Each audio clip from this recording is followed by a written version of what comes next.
بسم اللہ الرحمن الرحیم۔ عقائد شیخ سعدی رحمۃ اللہ علیہ، اور آج کا عنوان موت کی تصویر۔ موت کی تصویر۔ ایران کا ایک بادشاہ اپنے بڑھاپے میں بیمار ہو گیا۔ بیماری لمبی ہوتی گئی اور جینے کی تمام امیدیں ختم ہو گئی۔ اس حالت میں ایک گھڑ سوار دروازے سے اندر آیا۔ بادشاہی آداب بجا لا کر خوشخبری سنائی کہ فلاں قلعہ آپ کے زیر بلند اقبال فتح ہو گیا ہے۔ ہم نے اس پر قبضہ کر لیا ہے، اور آپ کے دشمن جو مخالف تھے اور قلعہ میں موجود تھے سب قیدی بنا لیے گئے ہیں۔ اب وہاں کی فوج اور رعایا سب آپ کے اقبال کے زیر ہو گئے۔ یہ سن کر بادشاہ نے ایک سرد آہ بھری اور کہا کہ یہ خوشخبری میرے لیے نہیں ہے، بلکہ میرے دشمنوں کے لیے ہے، یعنی حکومت کے وارثوں کے لیے۔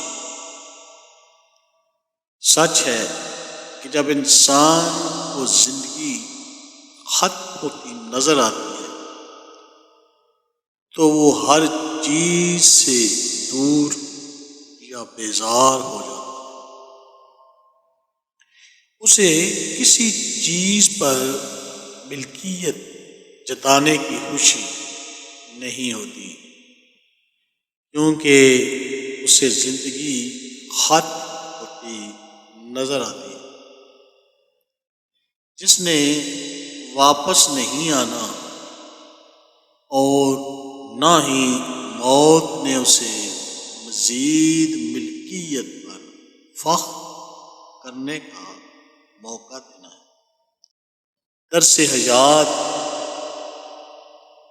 نمبر 1، جب عمر بڑھاپے تک پہنچ جاتی ہے تو زندگی کی واپسی کی امید نہیں ہو سکتی۔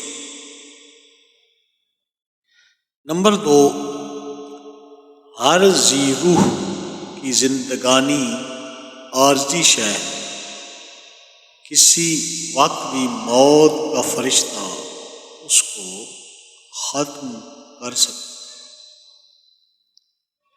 نمبر 3، دنیا میں انسان امید کے سہارے جیتا رہتا ہے اور خواہشات قطار لگائے رہتا ہے۔ نمبر 4، انسان کی مراد اگر اس وقت پوری ہو جب انسان بستر مرگ پر ہو، اس کی تکمیل پر بھی انسان خوش نہیں ہوتا۔ نمبر 5، زندگی نادانی میں گزارنا کوئی قابل تعریف عمل نہیں ہے۔ نمبر 6، ہمیں زندگی کے ادوار سے عبرت اور درس لینا چاہیے۔ نمبر 7، موت اللہ تعالیٰ کا امر ہے۔ اس منزل کی تیاری اور اللہ تعالیٰ کے حضور حاضری کو مد نظر رکھ کر زندگی بسر کرتے رہنا چاہیے۔ یہ حکایات آپ کی تعلیمات کے لیے دی جاتی ہیں۔ اگر پسند آئیں تو اسے لائک سبسکرائب اور شیئر ضرور کریں۔ السلام علیکم۔